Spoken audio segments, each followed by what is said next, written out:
Todo tuya la presentación. Claro Adelante, que sí, Susana. Dan. Pues bueno, como siempre, saben que es un gusto para nosotros estar compartiendo con ustedes este espacio, poder aprender cada día todos de las experiencias y de este proyecto tan interesante que es la nanonutrición, en cuestión de poder nosotros aportarle un poquito al estado de salud con estos productos que en lo personal me ayudan mucho con cada uno de mis pacientes. La que sigue, por favor. Recuerden que es el encuentro con la nueva nanotecnología, quiere decir que cada vez vamos a tener más productos para poder aportarle al sistema, a cada uno de nuestros sistemas y de nuestras células. La que sigue, por favor. Las reglas de sana convivencia, saben que las decimos en cada charla, pero no está de más por si alguien es nuevo con nosotros, un gusto. Y de manera general informarles que hay que mantener los micrófonos apagados, ya que como lo mencionó Dani, esta charla queda grabada para ustedes. Hay que dirigirse con respeto a todos los integrantes de este grupo. Para nosotros como empresa, como comunidad y como familia, todas sus preguntas son muy interesantes y muy importantes. De preferencia mantener sus cámaras encendidas. De repente sabemos que la cuestión del internet no es tan buena, pero si lo pueden, para nosotros es un gusto verlos. Y de preferencia dejar sus preguntas hasta el final, ya que Dani nos hace el favor de leerlas en el chat y poder contestar cada una de ellas. La que sigue.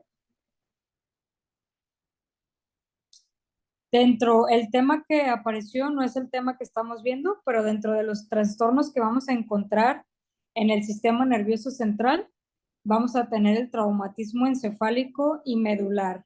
Aquí, si ustedes se fijan en la imagen, tenemos que muchos de estos se ocasionan en accidentes y actualmente hemos visto que por la gran cantidad de coches o la vialidad que tenemos actualmente, cada vez hay más accidentes, cada vez somos partícipes, ya sea de el trayecto, nos toca ver en las noticias o un conocido con estos accidentes tan impactantes. Afortunadamente, pues los coches cada vez se han hecho más de manera estética para que se desbarate el coche, pero proteja al individuo. Pero no deja de ser de repente una ligera lesión, ya sea por la cuestión de digamos, el mecanismo del cinturón, que de repente el jalón que hace puede ser muy fuerte para la cuestión cervical o medular. También la cuestión de las bolsas de aire pueden producir de repente un cierto impacto en la cuestión de la conmoción cerebral. Esto lo vamos a ver un poquito más adelante.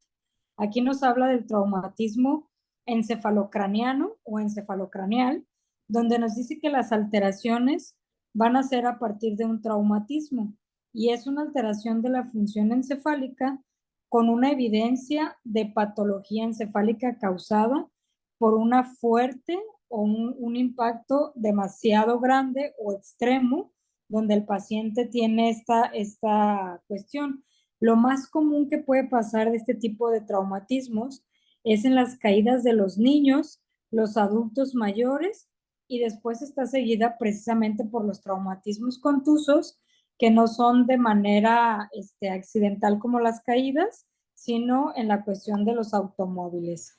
Dentro de los trastornos del sistema nervioso central, también vamos a encontrar que los hombres tienen la incidencia más alta en todos los grupos de edades.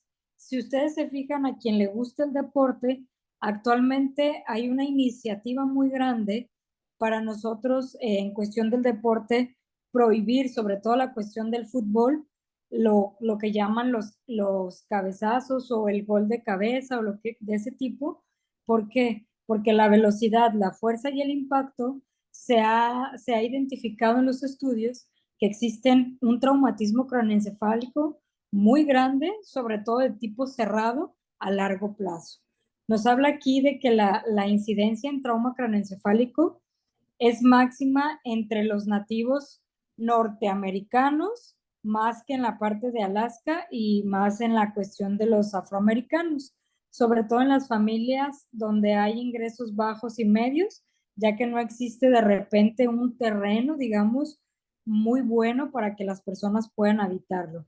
También nos habla que en años recientes los individuos con trauma craneoencefálico han mostrado mejores resultados de supervivencia. ¿A qué se debe esto?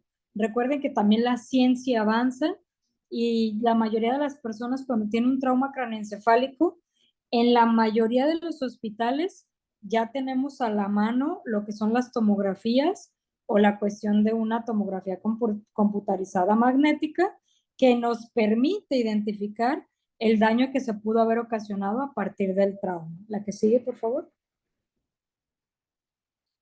También vamos a encontrar que se ha logrado adelantar sobre todo las mejoras en cuestión de seguridad, lo que les comentaba hace rato, de los vehículos.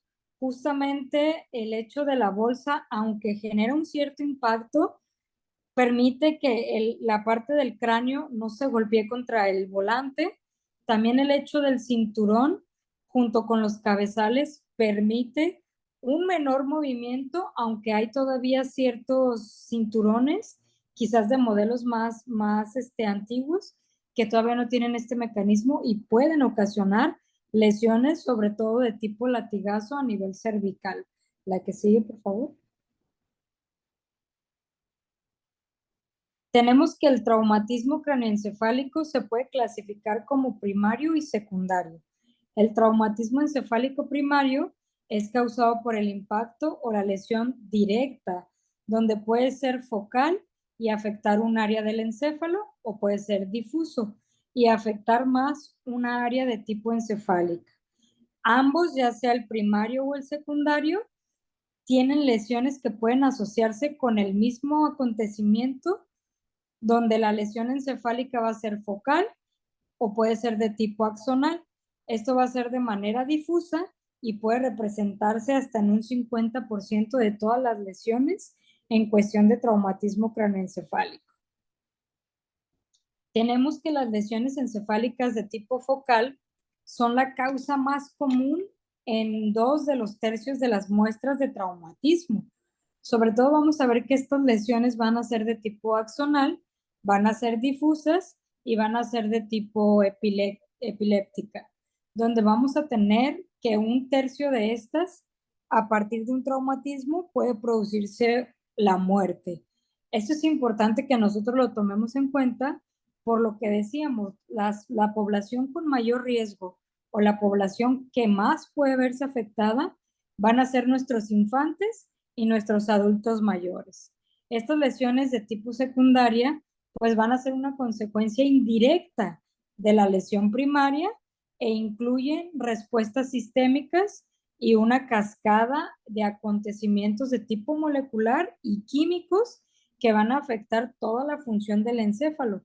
Más adelante vamos a ver también ciertas lesiones que son muy importantes y relevantes.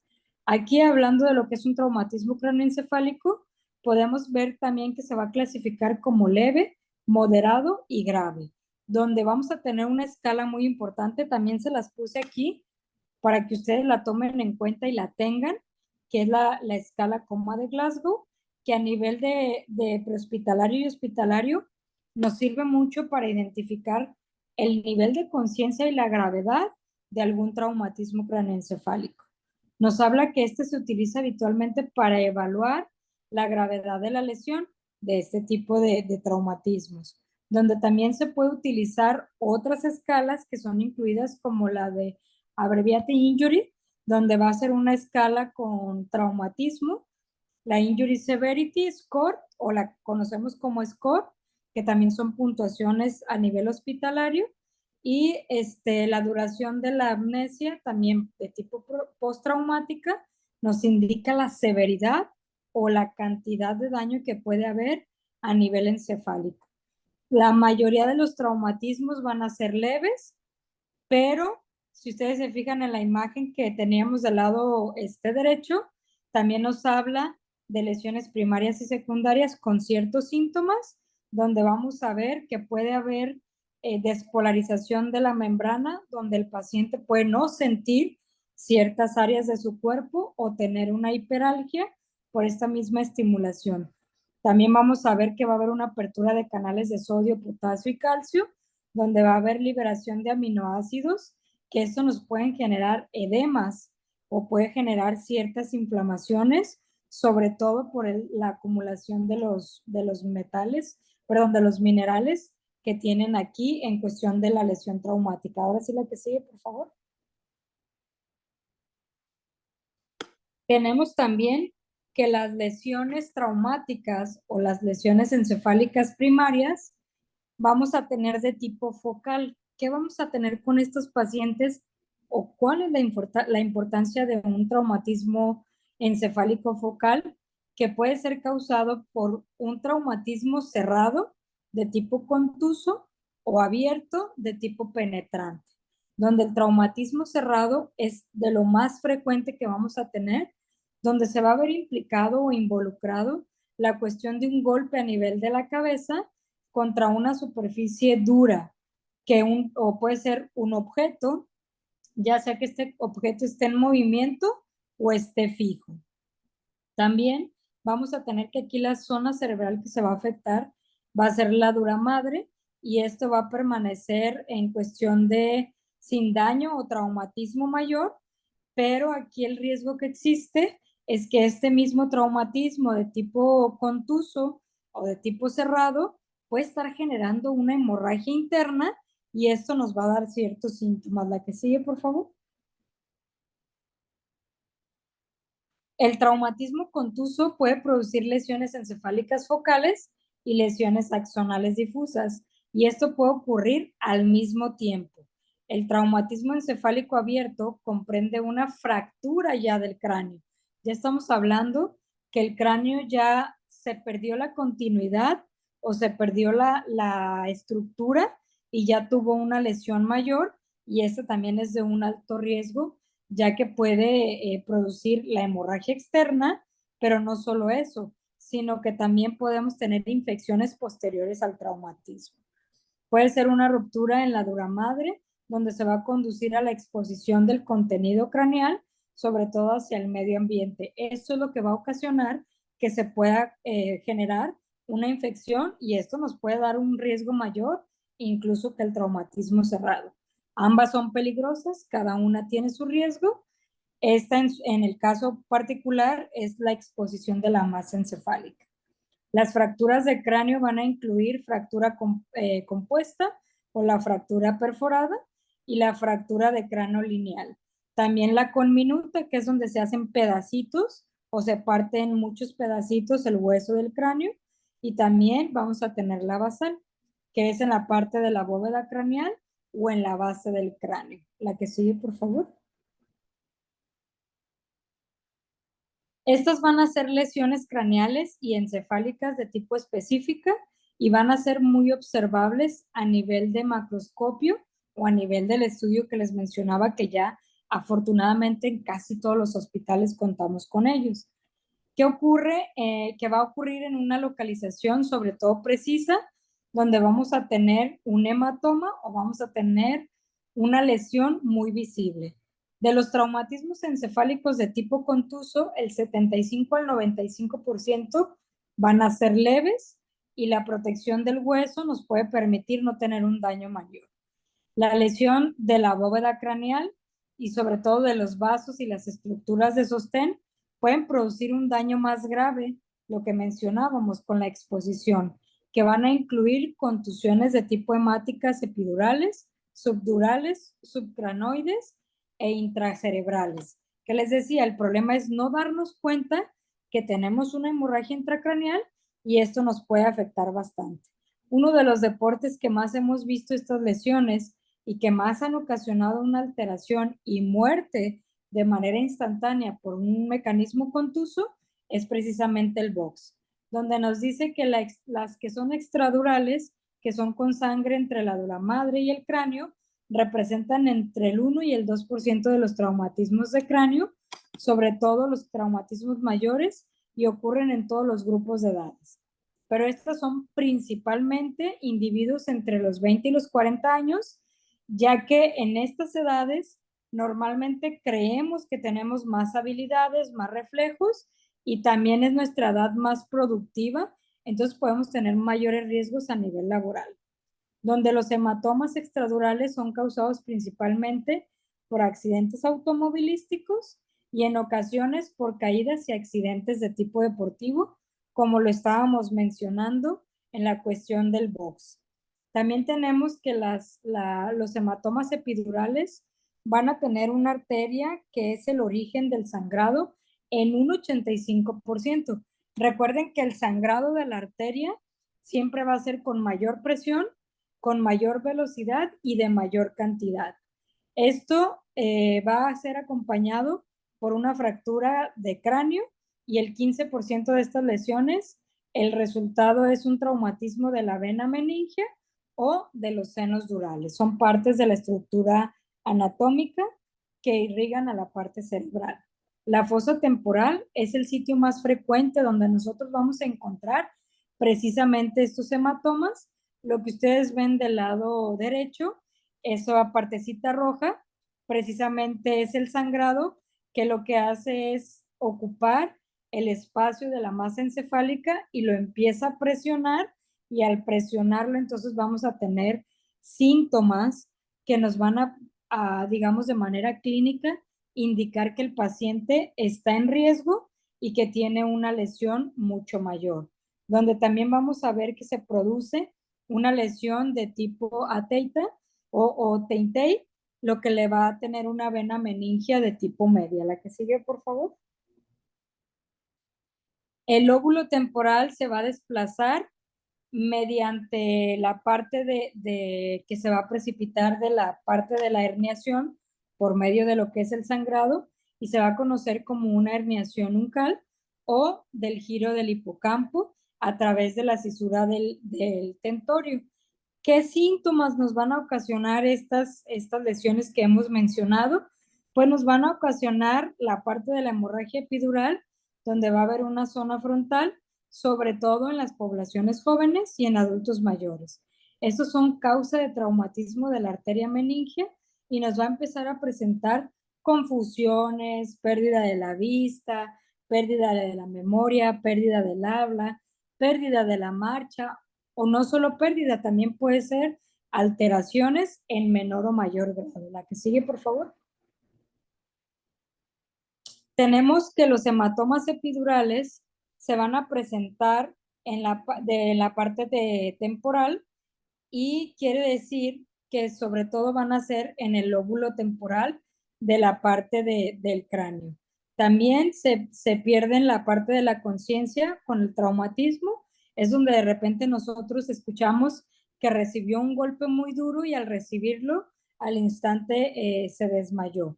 Un tercio de estas afecciones se recupera la lucidez en algunos minutos, pero según la gravedad o el impacto o la zona, esto puede llegar a tardar días en recuperar la lucidez o el conocimiento, o poder recuperar la conciencia total. También tenemos que dentro de estos sangrados existe el desduramadriencéfalo, que se va a originar aproximadamente entre un 10 y un 20% de los traumas cráneoencefálicos, donde los hematomas subdurales de tipo agudo van a ser de desarrollo rápido y que por lo general puede ser en cuestión de horas, y se van a localizar comúnmente en la parte superior del cráneo. Estos hematomas, que son de tipo bilaterales, van a ocurrir entre un 15 y un 20% de los individuos. Eso es importante que ustedes lo tengan en cuenta. ¿Por qué? Porque a veces tenemos golpes a nivel de cráneo y lo dejamos pasar. ¿Y qué pasa? Estos hematomas o estos sangrados nos pueden producir coágulos, sobre todo que se van a expandir y van a empezar a comprimir ciertas zonas donde haya sido el traumatismo de la masa encefálica. Y a medida que la presión intracraneal se va elevando por estos coágulos que están presionando, se van a comprimir las otras venas y van a poderse producir más hemorragias, o por lo general se producen más hemorragias. Que esto va a producir que el sangrado pues sea autolimitado, y aunque la compresión y el desplazamiento del tejido encefálico nos puede causar una herniación del lóbulo temporal, pudiera mejorar de repente los síntomas, pero si esto continúa, se convierte en una presión intracraneal crónica, donde vamos a tener una falla multiorgánica. La que sigue, por favor.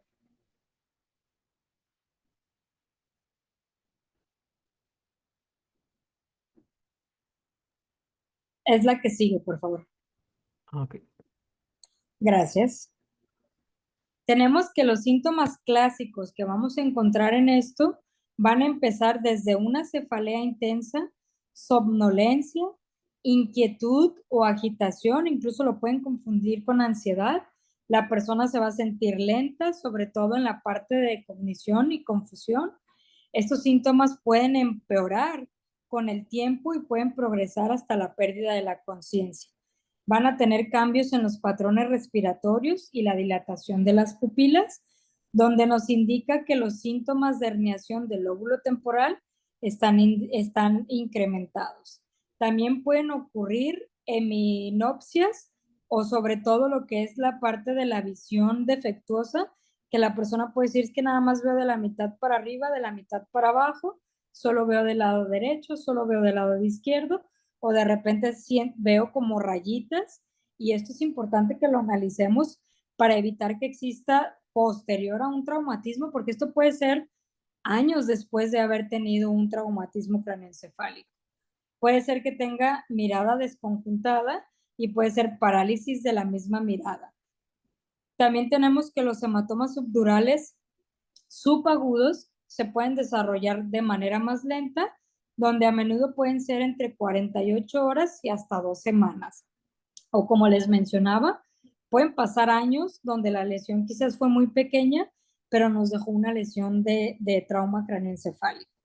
El sangrado dentro del encéfalo ocurre entre un 2 y un 3% de todos los traumatismos craneoencefálicos. Si se fijan, este es un poquito menos común, perdón, y puede ser de tipo único o múltiple y se va a asociar con contusiones muy moderadas, aunque la mayoría van a ser de localización del lóbulo frontal o de tipo temporal.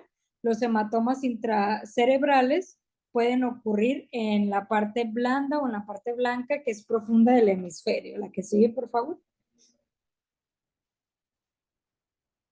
Vamos a tener que las lesiones penetrantes o de la fuerza de cizallamiento van a ser un traumatismo en los pequeños vasos sanguíneos y esto va a ocasionar que el hematoma intracerebral pues actúe entonces como una masa de expansión y esto aumente la presión intracraneal comprimiendo los tejidos del encéfalo y se va a empezar a producir un edema que va a producir una isquemia a nivel de tejido cerebral.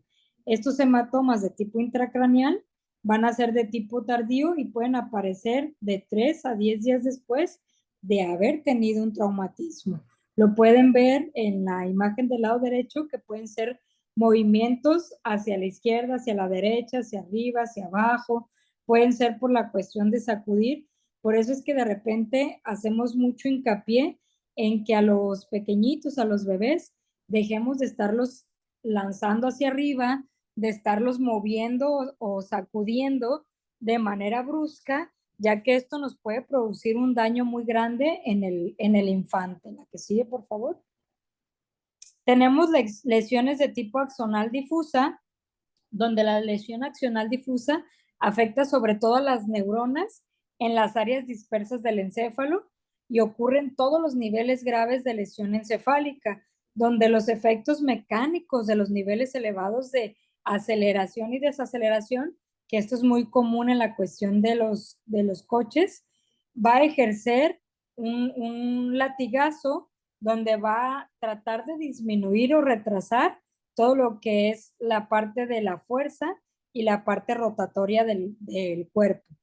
Esto va a ocasionar que la parte de que se estire las cervicales o que se estén jaloneando en este latigazo tengan un cizallamiento de las fibras axonales, sobre todo las que son más delicadas y son de los tractos de sustancia blanca que se van a ser proyectadas hacia la corteza cerebral, como lo vemos en la imagen, donde nosotros tenemos que la lesión axonal más grave se va a localizar en la zona periférica conjunta a lo que es el tronco encefálico y esto se produce con deterioro cognitivo y afecciones de tipo extensas, donde el daño axonal reduce la velocidad del pensamiento, sobre todo de la información y de la capacidad de respuesta, e interrumpe la función cognitiva, que de repente hay personas que tuvieron un traumatismo craneoencefálico muy grave que de repente vemos que ya no pueden ni siquiera valerse por sí mismos porque ya no pueden comer, ya hay que ponerles pañal porque ya no tienen esta capacidad de poder, cuando menos, cumplir con las funciones básicas de supervivencia. Tenemos también que la conmoción cerebral de tipo leve se caracteriza por manifestaciones clínicas de tipo inmediatas, pero también son transitorias sin pérdida de conocimiento o con una pérdida de conocimiento que se va a ir de tipo temporal y que no va a ser mayor a 30 minutos. La mayoría de estas lesiones van a ser evaluadas con un Glasgow entre 13 y 15 porque el paciente está orientado en sus tres esferas: tiempo, lugar y espacio. La que sigue, por favor. Tenemos que también puede ocurrir una amnesia, sobre todo una amnesia anterógrada, donde va a haber un traumatismo anterior y que va a ser en no menos de 24 horas. Esto puede ser posible que exista con hallazgos en las imágenes diagnósticas. Lo que les decía, afortunadamente ahora contamos con estos equipos que nos permiten tener un diagnóstico prematuro y precoz para poderles dar tratamiento, donde los individuos pueden experimentar cefalea, náusea, vómito, confusiones, desorientaciones, déficit de la atención, mareos, y determinar la capacidad para concentrarse durante los días posteriores al traumatismo. Pero esto va a ser de manera paulatina, no se queda permanente, aunque se pudiera quedar de manera permanente si nosotros no le damos una atención oportuna. La que sigue, por favor. Pueden ocurrir lesiones accionales difusas, sobre todo que van a tener un deterioro metabólico, donde va a haber alteraciones en la actividad nerviosa y va a haber una perturbación del flujo sanguíneo de tipo cerebral que puede contribuir a la parte de la sintomatología aguda, y pueden detectarse lesiones con una resonancia magnética avanzada, donde se están investigando los biomarcadores que van a ayudar a diagnosticar un trauma craneoencefálico de tipo leve, porque aunque sea leve, si nosotros no le damos un tratamiento, estos traumatismos se convierten en secuelas en lo que es los pasos del paso de los años, y esto de repente no lo relacionamos hasta que hacemos una tomografía computarizada y entonces ya vemos que el cerebro tiene ciertas lesiones. La que sigue, por favor. Tenemos que las conmociones de tipo cerebrales moderadas es cualquier pérdida de conocimiento que dura más de 30 minutos, acompañada por amnesia anterógrada, postraumática que dura más de 24 horas, o una puntuación en la escala coma de Glasgow que va de los 8 a los 13 puntos, donde se clasifica como un trauma craneoencefálico moderado y que se puede presentar en una fractura de cráneo incluso de tipo basal o de la base craneal con un trauma craneoencefálico moderado. Pero este no va a tener existencia en ninguna lesión en el tronco encefálico, solo una pequeña fractura que ya nos da ciertos síntomas. Hay una descerebración o una decorticación donde vamos a ver de tipo transitoria con pérdida del conocimiento que va a durar días o semanas incluso, donde el individuo está confundido, está experimentando una pérdida prolongada en la cuestión de la amnesia postraumática, y que a menudo hay deficiencias permanentes en la atención, en la selectividad, en la vigilancia, en la detección, en la memoria, en la cuestión operativa, en los procesamientos de datos, incluso en la visión o en la percepción y el lenguaje, y cambios del estado de ánimo, donde el paciente incluso se puede tornar agresivo, se puede tornar violento, se puede tornar apartado, pudiéramos confundirlo con depresión, pero esto va a afectar varios esquemas y va de leve a grave. La que sigue, por favor. Tenemos que ya una conmoción grave tiene una puntuación en la escala coma de Glasgow inferior a 8 puntos, donde se va a ver asociada con signos del tronco encefálico, donde vamos a ver ya reactividad en la pupila, y ahí vamos a ver cambios estructurales en lo que sería la pupila, síntomas cardíacos, donde ya puede presentar taquicardia o bradicardia, dependiendo del tipo de lesión, Va a haber cambios en la respiración, va a haber posturas anormales, donde vemos la decorticación y descerebración.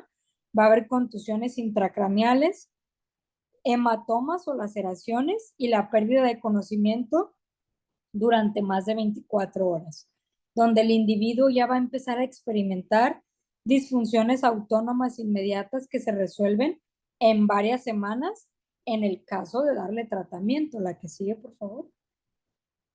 Vamos a ver que se va a aparecer una presión intracraneal que va a ser muy elevada. Esto solo se puede medir a nivel intrahospitalario. Hay algunas ambulancias que ya cuentan con eso, pero la mayoría va a ser de manera intrahospitalaria y esto va a ser posterior a la lesión, donde vamos a tener una frecuencia que ocurre con complicaciones pulmonares, por lo que veamos de la deficiencia respiratoria, con un déficit sensitivo de tipo motor y cognitivo.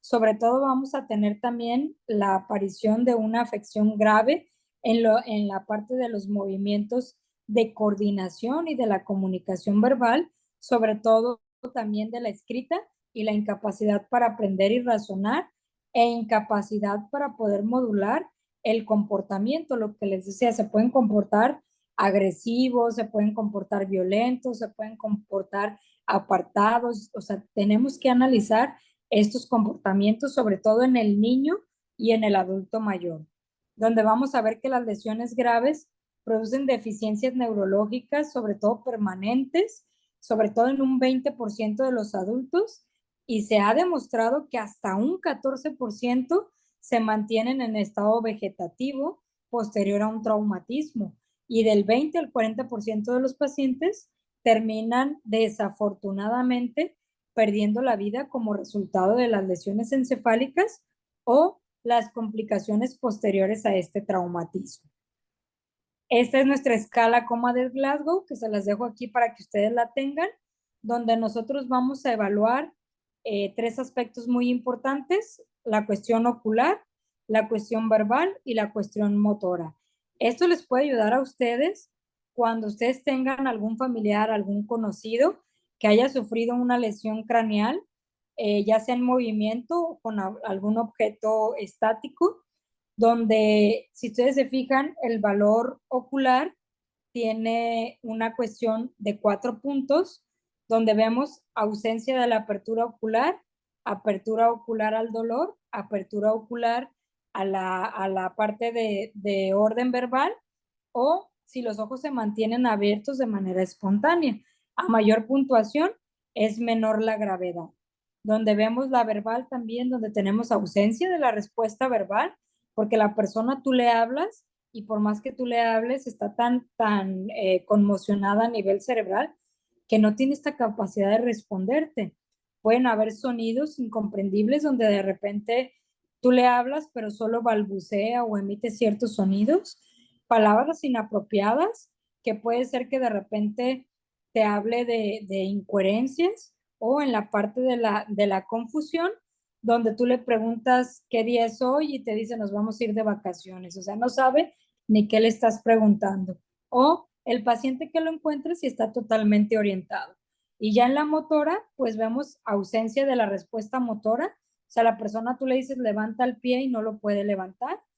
Extensión ante el dolor, flexión ante el dolor, retira al dolor, localiza el dolor. Si le preguntas dónde te golpeaste, dónde te duele, o si obedece ante ciertas órdenes, como les decía, si tú le pides que levante la mano, que levante el pie, que ponga, no sé, que se ponga con las manos a hacerte ciertas señas o hacerte ciertos números, entonces sabes que el paciente realmente su traumatismo fue más leve. La que sigue, por favor. Ya hablando de lo que es nuestro tratamiento o dosificación, tenemos aquí la cúrcuma, el Dreaming Deep y la granada. Aquí nada más nos falta cambiar la presentación, no es la chía, es el Dreaming Deep. Y tenemos que de cúrcuma en un traumatismo, cuando el paciente ya está con un diagnóstico, ya se le dio un tratamiento médico, posterior a ese tratamiento, vamos a dar este abordaje para evitar las secuelas de lo que mencionábamos que se puede presentar posterior, muchos años después del mismo traumatismo. Y vamos a dar cúrcuma 5 gotas cada 8 horas. En el adolescente, 5 gotas cada 12 horas. En el niño, 2 gotas cada 8 horas. Del Dreaming Deep vamos a dar 5 gotas cada 8 horas. Adolescentes, 5 gotas cada 24 horas. Niños, 3 gotas cada 12 horas. Y la granada lo vamos a dar 5 gotas cada 12 horas en el adulto, 5 gotas cada 12 horas en el adolescente y 3 gotas cada 12 horas en el niño. En el paciente que se encuentra en estado de coma o en estado de postración y que no puede deglutir, se lo podemos poner en la parte del ombligo. Ahí cambian las dosis de cúrcuma, serían 2 gotitas, de Dreaming Deep igual 2 gotitas y de granada 2 gotitas. Ahí sí es independiente si es adulto, si es adolescente o si es niño, ya que le vamos a dejar con un algodoncito húmedo y la sustancia que le estamos agregando, ya sea cúrcuma, Dreaming Deep o granada, se lo vamos a dejar de 15 a 20 minutos en el ombligo, porque ya recuerden que el ombligo tiene una absorción muy buena a nivel metabólico. De mi parte sería todo en la cuestión de la capacitación del tema de hoy. No sé si por ahí ya tengas algunas preguntas, Daniel. Vamos a invitarlos a que nos escriban al chat para ir resolviendo las dudas que tengan o vía Facebook. Vamos a esperar unos segunditos ahí en lo que nos empiezan a escribir. Yo tengo una pregunta. En esto que nos comentas, ¿hay un periodo en el que consideras, obviamente nos dices que se entiende que después de un traumatismo, por ejemplo, hay una cuestión operatoria, a lo mejor entra cirugía, hay un periodo después del cual ya podemos empezar a lo mejor el paciente ya salió de ese proceso y está recibiendo analgésicos o cuestión antiinflamatoria, un periodo de días en el que dices, a partir de aquí puede ya ser auxiliado con los suplementos. De hecho, puede empezar, es muy buena pregunta, Dani, gracias. Puede empezar en cuanto ya salga del tratamiento o la cirugía, ya puede empezar con su tratamiento de complementación nutricional. ¿Para qué? Para que tenga una mejor recuperación, para que también tenga una respuesta a nivel de que no exista daño posterior a esto, porque incluso hemos tenido muchos casos en los que aunque se dé la atención de manera inmediata, se puede quedar secuelas. ¿Por qué? Porque no baja la inflamación. La inflamación producida por, ya sea por la intervención quirúrgica o por el mismo traumatismo. Entonces, entre más le ayudemos al cuerpo, a la cuestión inflamatoria y al sistema nervioso, su recuperación va a ser mejor y las secuelas van a ser casi nulas. Correcto. Tiene una duda por ahí Juan Manuel y también Luismi, el que guste abrir el Adelante. micrófono de ahí. Sí. Luis, mi primero. Luismi, puedes abrir micrófono si gustas. Sí, claro que sí. ¿Qué tal? Muy buenas tardes, Susana. Buenas tardes. Sí. Adelante. Buenas tardes. Oye, una preguntita, no sé si tenga que ver relación con lo que te voy a preguntar, pero de repente también en mi poco conocimiento es el sistema nervioso. Tengo una Ajá. persona de 60 años que es varón y él, el caso, te lo voy a platicar rápido para darnos una idea. Ayer tuvo diarreas fuertes hasta la cuestión líquida. Él confió, pues, se comió un helado así, tamaño caguama de limón y toda la noche empezó con dolores y dolores y dolores de estómago. Pero lo que más me llamó la atención es que él tiene cramps. Oh my God, se me olvidó. Crohn. ¿Cómo se dice cuando? No, cramps, hijo, qué pena. Que cuando los músculos se contraen y Ajá, que te den la parece. pierna y que te den, Ujú. ¿perdón? Con nosotros son parestesias. Ajá, le dan, pero lo que me llamó mucho la atención es que cuando le da, está acostado y le da, se mueve el músculo, tiene movimiento el músculo y cambia el Así dolor. es. Entonces, no ha comido nada más que puros líquidos y le estuve dando la cúrcuma, le estuve dando el jengibre, le estuve dando el limón, pero quiere tomar como un Advil para que le dejen de dar los cramps, las cosas, los dolores musculares que son Ajá. muy agresivos porque lo veo que sufre. Entonces, en tu opinión, ¿esto también tiene que ver con el sistema nervioso central? Así es, también tiene que ver con el sistema nervioso central y ahí sí te recomendaría que uses la granada y la chía porque te van a ayudar muchísimo a la cuestión, digo, en nosotros se llaman parestesias y Ajá, son espasmos musculares sí. producidos por un estímulo de tipo accional que lo mencionamos anteriormente, que lo que hace es como si le estuvieran dando. Imagínate que son como cortocircuitos de un cable que está ya, digamos, desgastado y no tiene esta protección. Entonces, la granada y la chía van a hacer que la mielina que recubre al sistema nervioso se empiece a Ajá, regenerar. wow. Pues entonces le voy a dar, pero si le pongo como por ejemplo un Aleve, un Advil o algo así para el dolor, ¿esto puede traerle consecuencias a todo esto? Acuérdate que todo el medicamento químico, su vía Sí, de asimilación va a ser, o su vía metabólica va a ser hepatotóxica y nefrotóxica. Lo importante es que el paciente no sufra. Se lo puede tomar, pero la idea es que cada vez tome menos. Con el ok. complemento es reforzando, pero la idea ahorita es que el paciente no sufra y si con eso se le quita, que se lo tome, porque también eso va a hacer que no se te desespere el paciente y al no desesperarse te va a dar oportunidad de darle la nutrición ortomolecular con nanotecnología para empezar a regenerar. Súper. Bueno, entonces, ahora, si le doy 20 y 20 de cada una, cada 4 horas, ¿esto puede funcionar bien o sería un abuso? Tengo entendido que no, pero quiero estar seguro. Yo te diría que lo único que utilices así sea la cúrcuma. Ah, ok. La granada y la chía, ¿recomiendas Cada 10 ocho, gotitas? cinco de Perfecto. granada cada 8 horas y de chía sí, 10 gotitas cada 8 horas. Súper, súper. Pues esta era mi pregunta más importante. Lo mandé a que se hicieran unos estudios de cerebro, de todo su cráneo, de todo el sistema nervioso central, pero te lo agradezco mucho. Muchas gracias. Al contrario, estamos para servirle. Muchas gracias por la pregunta, Gracias. Luismi. Y está Juan Manuel también, tiene una duda. Adelante, Juan Manuel. Ah, gracias. Pues sí, buenas tardes nuevamente a todos. Oye, hace 16 años yo fui futbolista cuando estaba joven, fui portero, y cuando regresé de fuera de la ciudad, que estuve mucho tiempo en Obregón, pues me invitaron a jugar, pues me alboroté, me faltaba condición y tenía exceso de sobrepeso, y en una salida, pues me golpearon, choqué, y me di una maroma y caí de cabeza, sentí el pau con el suelo, ¿no? Hace 16 años. Y no me sentí nada, no me ataranté, no nada, pero pues a paso del tiempo y lo que veo, ¿qué estudio me recomendarías para ver si tengo algún daño ahí que pueda, ya viste que la cuántica también te comenta algo de eso? Ajá. ¿Qué Pues me recomendarías?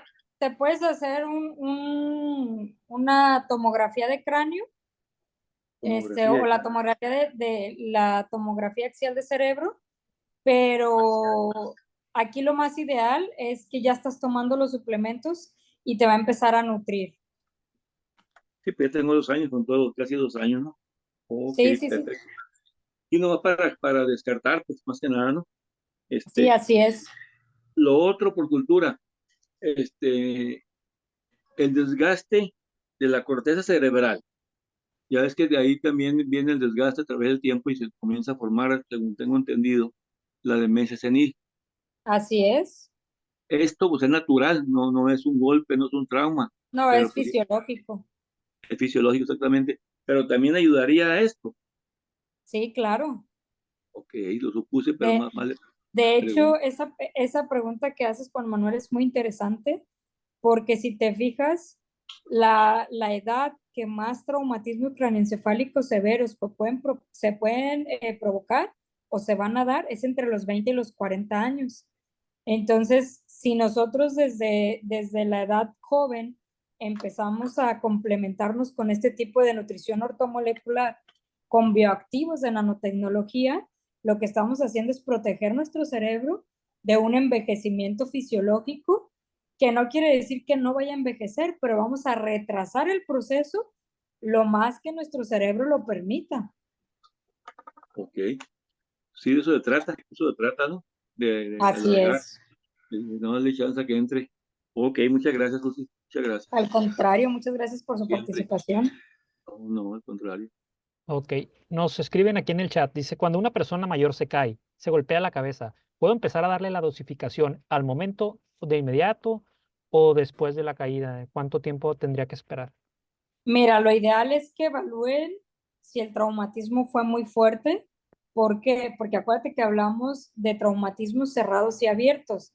En el mejor de los casos se abre y ves el sangrado y lo llevas al hospital, pero la mayoría, si te fijas en nuestra exposición, dijimos que la mayoría son cerrados, hasta un 85% de los traumatismos craneoencefálicos van a ser de tipo cerrado. Y si hay una hemorragia interna y nosotros damos un nutriente que puede favorecer a la circulación, podríamos favorecer a que haya más hemorragia. Entonces, ¿qué se hace? Yo te recomiendo que el que sí puedes utilizar de manera inmediata es la granada y la chía. Lo que es el Dreaming Deep y la cúrcuma lo dejes posterior a una valoración médica. ¿Por qué? Porque la cúrcuma recuerda que favorece muchísimo a lo que es la circulación. No provoca hemorragia, favorece la circulación. Y cuando tú tienes una fuga y favoreces la circulación, pues esa fuga se va a hacer más grande.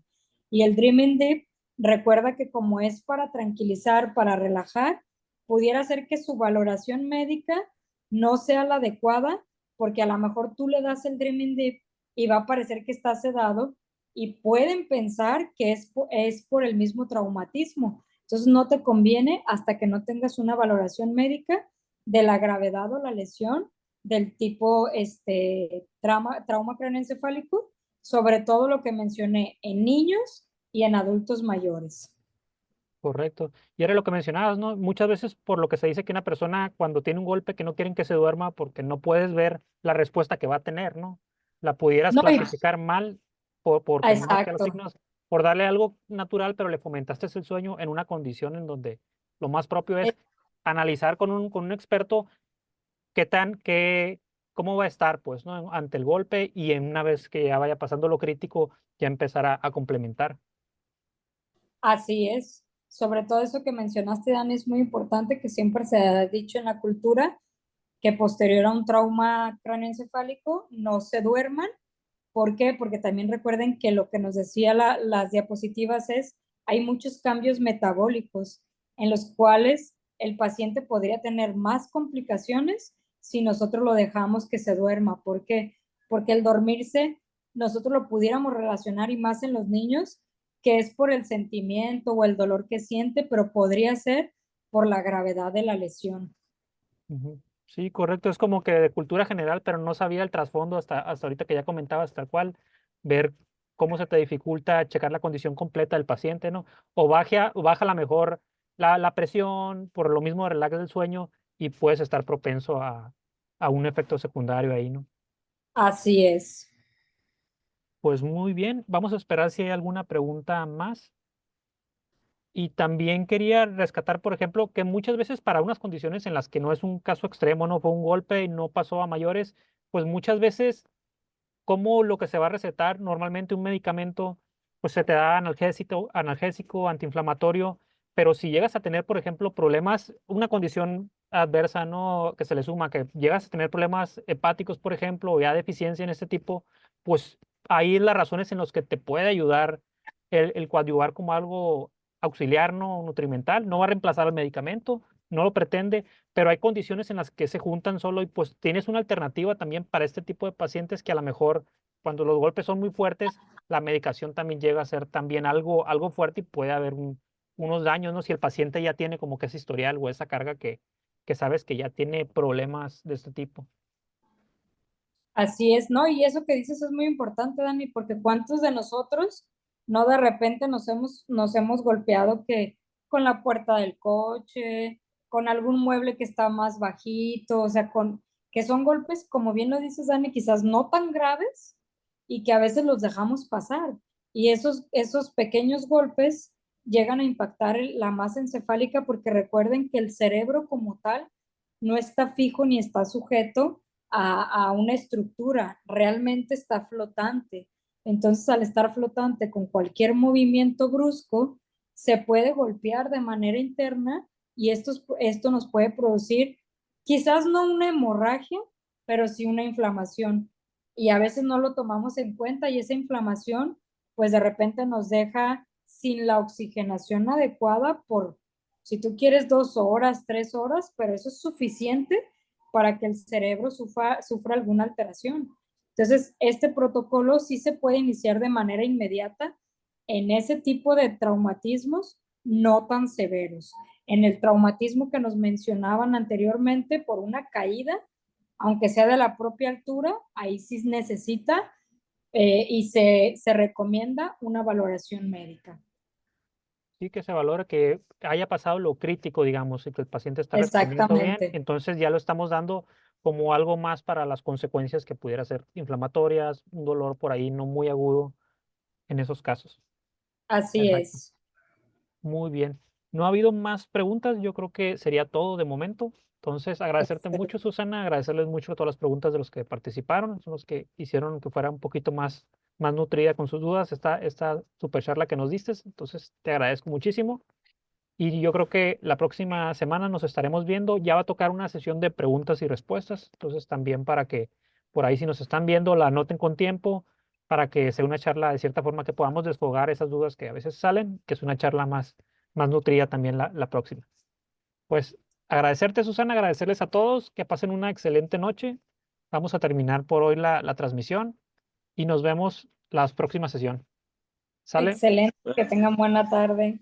Que descansen Igualmente, todos. Nos vemos pronto. aprovecho. Hasta luego. Bye.